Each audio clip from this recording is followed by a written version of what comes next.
Headlines प्रायोजक राम बंधू लोणचे. आता प्रत्येक जण जिंकेल.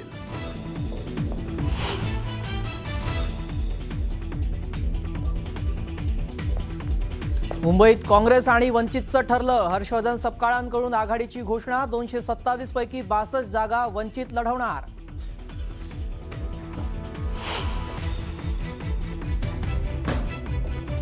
मुंबईतील रंगशारदा इथं उद्या मनसेचा मेळावा. मेळाव्याला राज ठाकरे करणार मार्गदर्शन. युतीतल्या जागा वाटपावर राज ठाकरे काय बोलणार याकडे सगळ्यांचं लक्ष.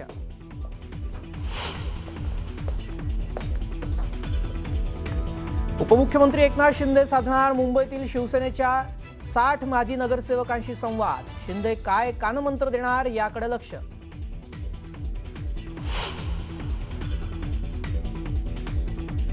कृष्णराज महाडिक यांची कोल्हापूर पालिकेच्या निवडणुकीतून माघार. पक्ष पातळीवर झालेल्या निर्णयानुसार पालिका निवडणूक लढवणार नसल्याचा कृष्णराज महाडिक यांचा खुलासा.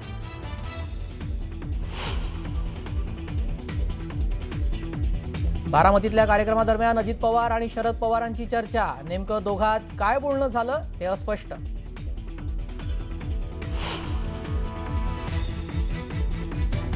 मुंबईतील सर्व विभाग प्रमुख, शाखा प्रमुख आणि लोकप्रतिनिधींची उद्धव ठाकरेंनी बोलावली बैठक. शिवसेना भवनात बोलावण्यात आली बैठक.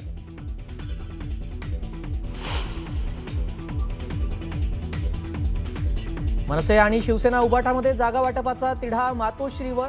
निष्ठावंत मनसे कार्यकर्त्यांना जागा सोडण्याचा उद्धव ठाकरेंकडे आग्रह. शिवडी, विक्रोळी, भांडूप मधल्या जागा वाटपावरून मनसेत नाराजी.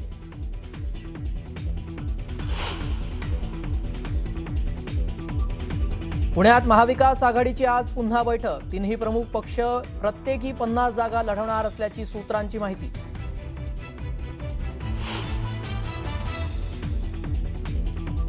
पुण्यात धंगेकरांचा मुलगा प्रणव धंगेकर अपक्ष निवडणूक लढण्याच्या तयारीत. जागा वाटपावरून भाजप कोंडी करत असल्याचा धंगेकरांचा आरोप.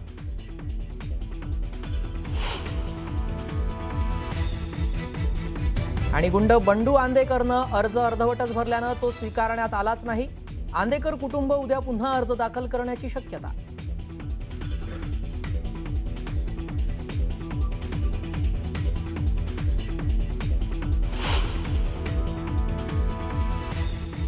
यानंतर आता बातम्या सविस्तर पाहूयात.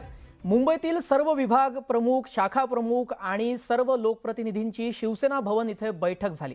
या बैठकीमध्ये उद्धव ठाकरे यांनी शिवसैनिकांना मार्गदर्शन केलेलं आहे. कुणी येवो अथवा न येवो पण आपण लढणार असं उद्धव ठाकरे यांनी ठणकावून सांगितलंय. भाजपनं फक्त युती तोडली नाही तर ते आपल्याला संपवायला निघाले आहेत असा आरोप देखील उद्धव ठाकरे यांनी या बैठकीत केलेला आहे.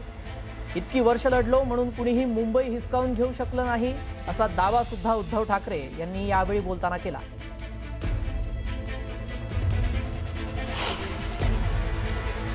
युती असते, आघाडी असते तेव्हा 100% आपल्या मनासारखं होत नाही ना. 100% त्यांच्या मनासारखं होत ना. आणखी कोण तिसरा पक्ष असेल तर ना त्यांच्या मनासारखं होत. काही जागा या आपल्या हक्काच्या असतात, कायदा जणी सोडावे लागतात. काही जागा त्यांच्या हक्काच्या असतात, कायदा जणी त्यांना सोडावे लागतात. शिवसेना त्यांना का खतम करायची आहे? कारण मुंबईचा घास गिळायला शिवसेनेतील दुसरा कोणताही काटा त्यांच्या खिशात अडकू शकत नाही. म्हणून त्याने शिवसेना खतम करायची. एकदा का मुंबईमध्ये शिवसेना खतम केली तर आम्ही मुंबई महाराष्ट्र वेळाला मोकळे झालो. त्या मीटिंग मध्ये जास्तीत जास्त शिवसैनिकांना आणि हे सगळे पक्ष करतात समजवायचं असतं. काही ठिकाणी व्यवस्थित नेटका वाटप होतं. काही ठिकाणी राग रुसवे असूनही पुन्हा दिलजमाई होते आणि ही सीट निवडून येते. महापालिका निवडणुकीमध्ये वंचित आणि काँग्रेस एकत्र येणार अशा चर्चा सुरू होत्या. आता त्या संदर्भातलीच महत्त्वाची बातमी समोर आली आहे. महापालिका निवडणुकीमध्ये राज्यात मोठी राजकीय घडामोड घडली आहे. काँग्रेस, वंचित बहुजन आघाडीनं हातमिळवणी करण्यावर शिक्कामोर्तब केलाय. काँग्रेस आणि वंचित बहुजन आघाडीकडून आघाडीची घोषणाही करण्यात आलेली आहे. 227 पैकी 62 जागा वंचित लढवणार असल्याची घोषणा यावेळी करण्यात आली आहे. आमची आघाडी विचारांची आहे, सत्तेसाठी आमची आघाडी नाही. आजपासून आम्ही 2 मित्रपक्ष आहोत. मुंबई महापालिकेमध्ये वंचित आणि काँग्रेस एकत्र लढणार आहे असं हर्षवर्धन सपकाळ म्हणाले.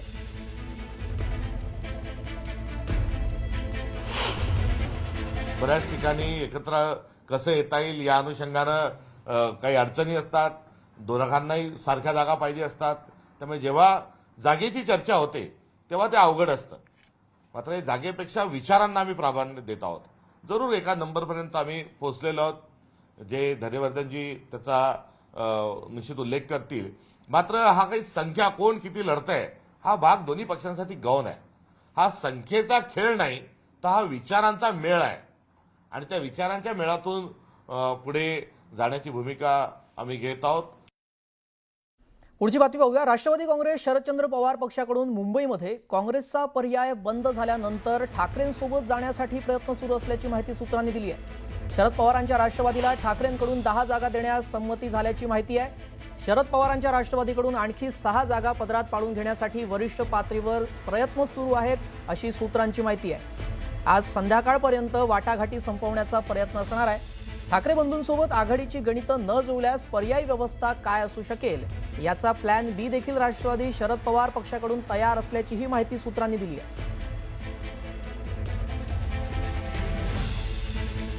राष्ट्रवादी आता मुंबईमध्ये ठाकरेंसोबत जाणार का असा सवाल यातून उपस्थित होतोय. कारण 10 जागा दिल्या जाऊ शकतात असं बोललं जात आहे. मात्र 6 जागा आणखी आपल्या पदरात पाडून घेण्याचा राष्ट्रवादी शरदचंद्र पवार पक्षाचा प्रयत्न असेल आणि ठाकरेंसोबत जाण्यासाठी हे प्रयत्न सुरू आहेत आणि त्या अनुषंगाने आता वाटाघाटी देखील केली जाऊ शकते आणि संध्याकाळपर्यंत याबाबत तोडगा काढला जाईल अशी देखील शक्यता आहे. काँग्रेसचा पर्याय बंद झाला आणि त्यानंतर आता ठाकरेंसोबत जाण्यासंदर्भात चाचपणी इथे शरद पवार यांच्या पक्षाकडून केली जाते. त्यामुळे आता ठाकरेंसोबत शरद पवार यांची आघाडी होते का हे पाहावं लागेल. या संदर्भात अधिक माहिती जाणून घेऊयात. प्रणाली कापसे आमच्या प्रतिनिधी या संदर्भात अधिक अपडेट देतील. प्रणाली, आता ठाकरेंसोबत वाटाघाटी करतायत शरद पवार यांचा पक्ष राष्ट्रवादी, तर काय कुठपर्यंत चर्चा आली आहे, काय त्या संदर्भातली माहिती आहे? ती चर्चा फारशी पुढे जाताना दिसत नाहीये. एकीकडे आपण आता बघितलं की काँग्रेस आणि वंचित यांनी आपली आघाडी जाहीर करून टाकलेली आहे. वंचितने मुंबईतल्या 62 जागा या जाहीरही करून टाकलेल्या आहे. याचा अर्थ की जी जागा किंवा ज्या जागा राष्ट्रवादी मागू पाहत होती किंवा जागा वाटपांमधला जो मोठा भाग राष्ट्रवादी शरदचंद्र पवार पक्षाला हवा होता तो आता वंचितनं घेतलेला आहे. अशा परिस्थितीमध्ये आता शरद पवार पक्षाला काँग्रेस वंचित यांची ही जी आघाडी तयार झालेली आहे या आघाडीमध्ये समाविष्ट करून घ्यायला फारच कमी वाव उरलेला आहे. त्यामुळे काँग्रेस आणि राष्ट्रवादी शरदचंद्र पवार पक्ष यांच्यातला जो डायलॉग आहे तो आता संपला हे जवळपास स्पष्ट होत आहे. तसं उघडरित्या जाहीर जरी झालेलं नसलं तरीही वंचित बरोबर काँग्रेसने जी आघाडी केलेली आहे त्यावरून हे सरळ स्पष्ट होत आहे की आता शरद पवार यांच्या पक्षाला या आघाडीमध्ये जागा मिळणं आणि त्यांना हव्या असलेल्या त्यांचा प्रभाव असलेल्या जागा मिळणं हे जवळपास कठीण आहे. आणि त्यामुळं आता राष्ट्रवादी शरदचंद्र पवार पक्ष यांचा काँग्रेस बरोबरचा डायलॉग हा जवळपास संपलेला आहे. अशा परिस्थितीमध्ये आता एकच पर्याय त्यांच्याकडे शिल्लक आहे, तो म्हणजे अजितदादांच्या राष्ट्रवादीचा. तिथं त्यांचं काही होतंय का हे आणि उद्धव बाळासाहेब ठाकरे पक्ष हे दोनच पर्याय आता त्यांच्याकडे शिल्लक राहिलेले आहे. अशा अवस्थेत राष्ट्रवादी शरदचंद्र पवार पक्ष या दोन पैकी कुठला ऑप्शन निवडतो हे पुढच्या काही तासातच उघड होईल. जी, धन्यवाद प्रणाली आपण दिलेल्या या अपडेटसाठी. पुढची बातमी पाहूया. उपमुख्यमंत्री अजित पवार बारामतीच्या गोविंद बागेमध्ये दाखल झालेत. गौतम अदानींसह संपूर्ण पवार कुटुंब पुन्हा एकत्र आलाय. गौतम अदानी, शरद पवार, अजित पवार, सुप्रिया सुळे, सुनेत्रा पवार यांच्यात राजकीय चर्चा होण्याची शक्यता आहे. बारामतीमधील कार्यक्रमानंतर उद्योगपती अदानी हे गोविंद बागेत दाखल झाले आहेत आणि त्यानंतर पवार कुटुंबियांची त्यांच्यासोबत भेट देखील झाल्याचं इथं दिसत आहे. अजित पवार, शरद पवार यांच्यामध्ये देखील राजकीय चर्चा झालेली आहे. अजित पवार, सुप्रिया सुळे, सुनेत्रा पवार यांच्यात राजकीय चर्चा होण्याची शक्यता आहे. या संदर्भात अधिक अपडेट जाणून घेऊया. जितेंद्र जाधव आमचे प्रतिनिधी या संदर्भातली अधिक माहिती देतील. जितेंद्र, ही भेट झालेली आहे पवार कुटुंबियांची गौतम अदानी यांच्यासोबत, काय या भेटी संदर्भातली इनसाइड स्टोरी? अगदी खरं आहे. आपण बघितलंय की राष्ट्रवादीमध्ये उभी फूट पडल्यानंतर दोन पवार कुटुंबीय वेगवेगळं झालं होतं. एका बाजूला शरद पवारांनी सुप्रिया सुळे होत्या तर दुसऱ्या बाजूला अजित पवार, सुनेत्रा पवार अशी फॅमिली होती. परंतु आपण बघितलंय की येणाऱ्या नगरपालिकेच्या पार्श्वभूमीवर पुन्हा आज गौतम अदानींच्या हस्ते बारामतीमध्ये Sharadchandra Pawar centre of excellence या कॉलेजचं उद्घाटन झालं आणि या कॉलेजला संपूर्ण पवार कुटुंबीय एकत्र आल्याचं आपल्याला पाहायला मिळालं आणि कुटुंब असं वेगळं झालंच नाही असं या कार्यक्रमामध्ये दिसून आलं आपल्याला.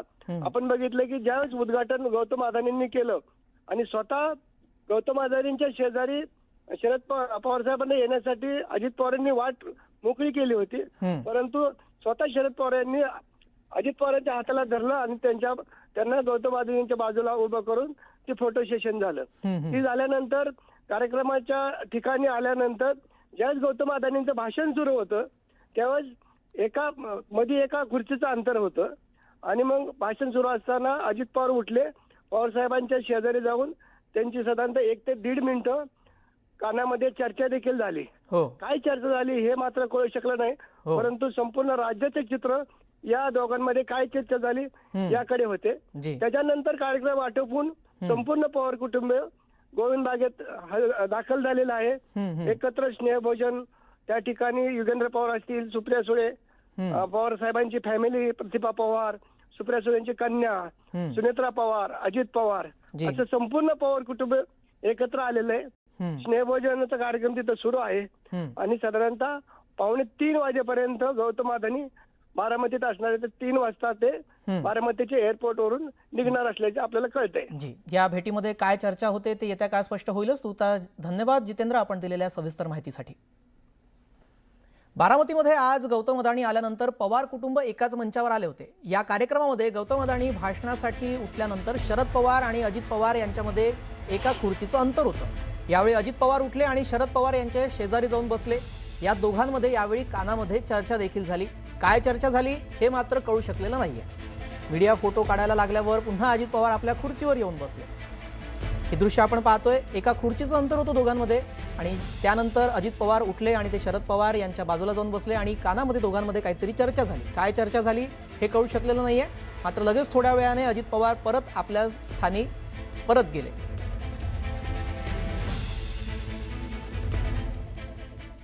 बारामतीच्या कार्यक्रमामध्ये संपूर्ण पवार कुटुंब व्यासपीठावर एकत्र आलं होतं. यावेळी अजितदादांनी आपल्या खास शैलीमध्ये खासदार सुप्रिया सुळे आणि सुनेत्रा पवारांचा उल्लेख केला. त्यानंतर उपस्थितांमध्ये एकच हशा पिकला. पाहूयात. सन्माननीय उद्योगपती गौतमजी अडानी, सौभाग्यवती प्रीतीजी अदानी, दोन्ही खासदार सुप्रिया सुळे, सुनेत्रा पवार, आमदार रोहित पवार, बारामतीत आज उद्योगपती गौतम अदानी यांच्यासह पवार काका पुतणे एकाच मंचावर आले. Sharad Pawar centre of excellence in artificial intelligence या विभागाच्या नूतन इमारतीचं उद्घाटन समारंभ उद्योगपती गौतम अदानींच्या हस्ते संपन्न झाला. यावेळी उद्योगपती अदानींच्या कारचं सारथ्य रोहित पवार यांनी केलं. रोहित पवार, अजित पवार आणि उद्योगपती अदानी एकाच कारनं कार्यक्रमस्थळी निघाले. या कार्यक्रमाला सुप्रिया सुळेंसह सुनेत्रा पवार आणि युगेंद्र पवार हे देखील उपस्थित होते.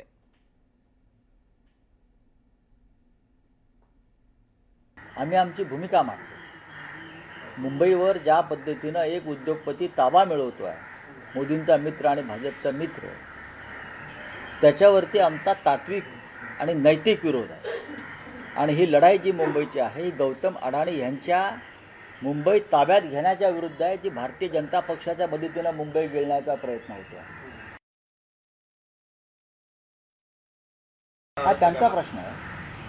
शरद पवार आणि गौतम अडाणी यांचे संबंध हे राजकीय नाही आहेत, कौटुंबिक आणि व्यक्तिगत आहेत. आपल्या कार्यक्रमाला कोणाला बोलवायचं हा ज्याचा त्याचा प्रश्न असतो. त्यांनी गौतम अडाणींना बोलवलं असेल आणि त्यासाठी पवारांचं अख्खं कुटुंब ज्यांनी पक्ष फोडला ते अजित पवारसुद्धा उपस्थित असतील तर तो त्यांचा व्यक्तिगत प्रश्न आहे. पवारांचा पक्ष फोडण्यामध्ये गौतम अडाणींच्या भावाचा सहभाग होता अशी माझी तेव्हा माहिती होती. अजित पवारांना पक्षातून फोडण्यात